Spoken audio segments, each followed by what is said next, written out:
je me demandais, donc, comme beaucoup, si c'était votre souci en fait, de professionnalisme qui vous a mené à être progressivement considéré comme l'avocat des réprouvés.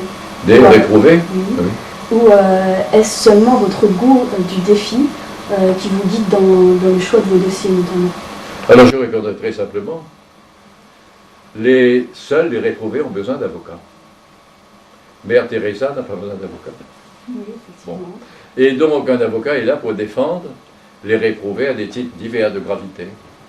Et il est évident que je pense que plus l'accusation contre quelqu'un est grave, plus il a le droit d'être défendu.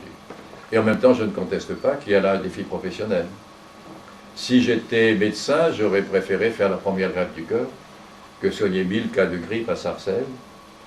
Je ne dis pas que ce soit important de soigner la grippe, mais c'est sans doute plus gratifiant d'avoir fait la première greffe du cœur. Voilà. C'est une réponse intéressante. Une autre question un peu dans le même ordre. Donc j'ai lu votre livre comme beaucoup ici, et donc je vais vous poser une question en reprenant certains des termes que vous avez évoqués. Comment avez-vous su vous regarder dans le criminel comme dans un miroir depuis tant d'années sans vous y perdre?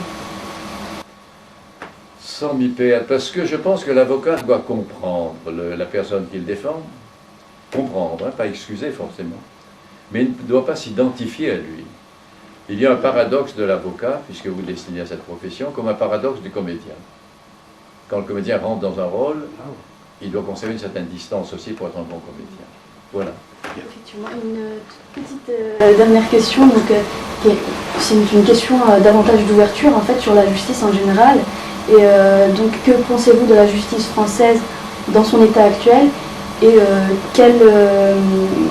que préconisez-vous pour la rendre plus juste, plus légitime à l'avenir, notamment à la lumière du Je vais vous répondre très brièvement parce que l'heure avance.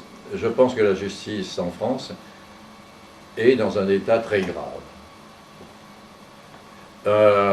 Une magistrate de Nanterre avait dit que la justice française est dans le coma.